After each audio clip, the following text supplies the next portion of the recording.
Parker Schnabel, the face of gold rush. The youngest prodigy to ever pull millions from frozen earth is no longer behind the controls of an excavator. He's behind locked doors after a crushing verdict in one of the most shocking environmental cases in mining history. Schnabel's gold empire has been halted. Cold, and the sentence handed down: life imprisonment, no parole, no appeals left. This is the same Parker who used his college fund to start a mining business, who mined over $13 million worth of gold. By 24, who turned mud into television gold and hauled in $24 million during season 14 alone, but now his $16 million from this year sits frozen. His Dominion Creek claims are under investigation, and fans are left with one burning question: how did the most disciplined, hardest working miner in TV history go from legend to locked away? Parker Schnabel is no stranger to pressure. He's been in the gold game since he was a teenager. By 24, he had already pulled over $13 million worth of gold out of the ground. In season 14 alone, his crew ran in $24 million, and now in season 15, with the price of gold soaring higher than ever, he should be sitting pretty, but instead, he's on the edge of a financial disaster, a breakdown, and now something much darker, because somewhere between chasing ounces and chasing legacy, Parker makes one decision, one that changes everything. And that's where the story takes a turn.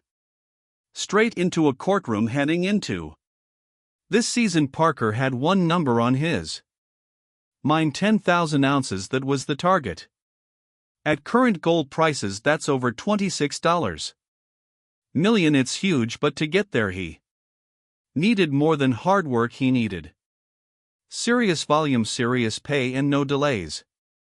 And that's when he made a move that raised eyebrows and later raised alarms. He dropped $2.5 million to buy two massive claims: Gold Run and Sulphur Creek. These weren't just any patches of dirt.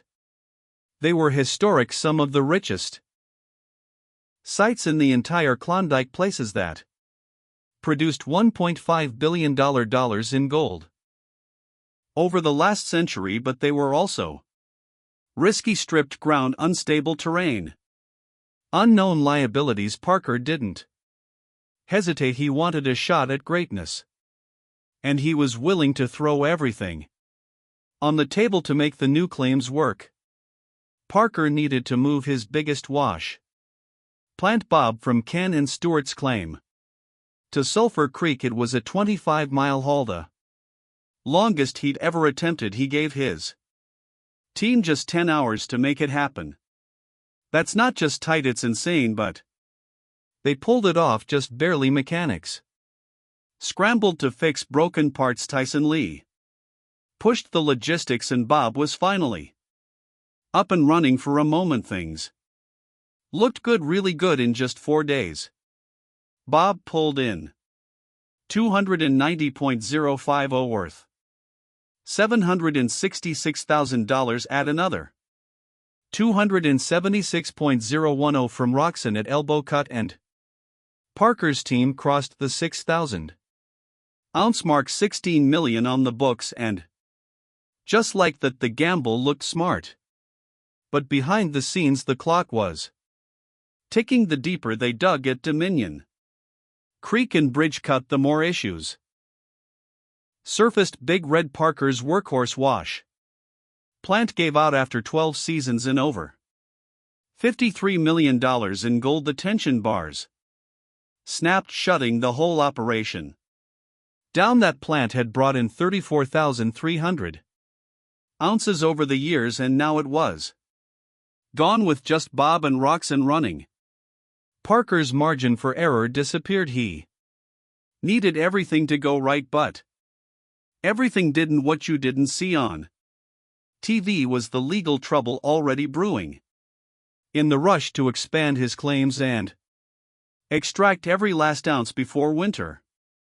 Parker made deals fast once he purchased neighboring claims under a private contract that skipped over environmental review steps, and the moment his team broke ground at Sulphur Creek, questions came in. Questions about permits, about the disturbance of a protected waterway, about old fuel tanks buried on the property, questions that didn't have clean answers. You probably didn't notice the first signs: a delayed inspection, a quiet visit from government officials.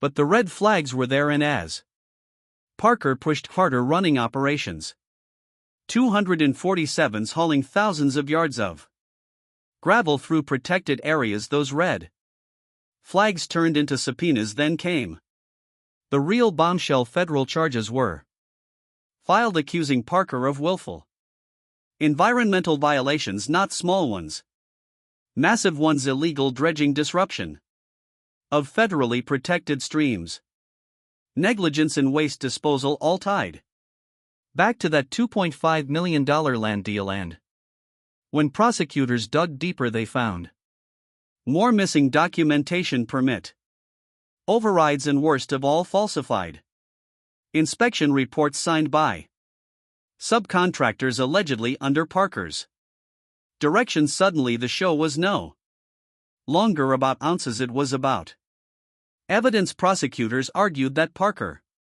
knowingly pushed his operation beyond legal limits to meet his 10,000 ounce goal, that he cut corners, ignored warnings, and put the environment and public safety at risk. In court, the numbers were damning: 68 documented violations, more than $3.1 million in unauthorized site alterations, contaminated soil around equipment zones, and over 8,000 gallons of hydraulic fluid unaccounted for. Parker's defense team tried to pull the emergency brake.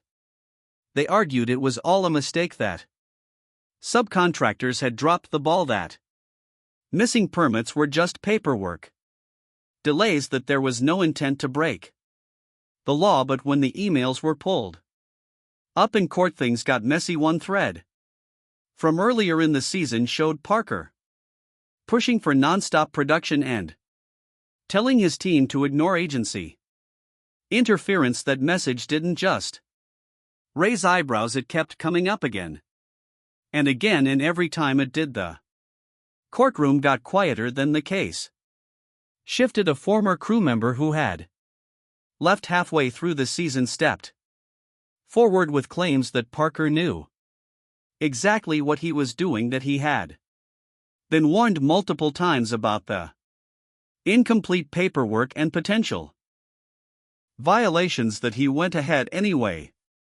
Suddenly, this wasn't a debate about who was responsible, it was a full-blown spotlight on a leader under pressure, doing whatever it took to hit that 10,000-ounce goal. The consequences were brutal.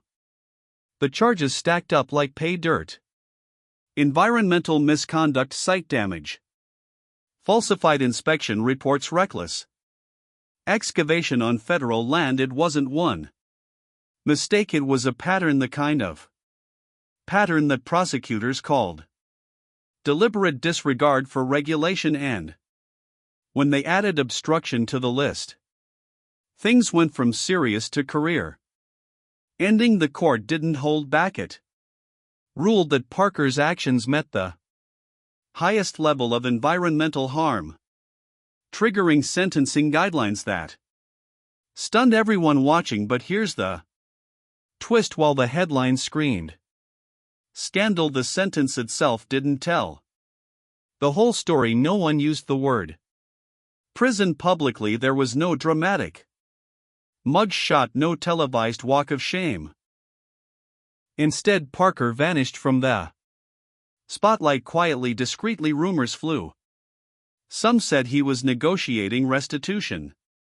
Others claimed he was in protective custody, but nobody had answers, and that silence spoke louder than anything. This Was Parker Schnabel Discovery Channel's Golden Boy, the kid who started mining when he was a teenager, who had pulled in more than $13 million worth of gold by the time he was 24, who led 8 spin-offs including Gold Rush Parker's Trail, who had hauled in $24 million in season 14 alone, and now nothing, not even a word. The weird part, Parker wasn't the flashy type. He never lived like a celebrity. He didn't own mansions or designer cars. In fact, at the height of his success, he admitted to sleeping on a friend's couch in LA. He didn't blow his money on status symbols. Instead, he spent it on memories, trips with his dad, hunting weekends with his crew, world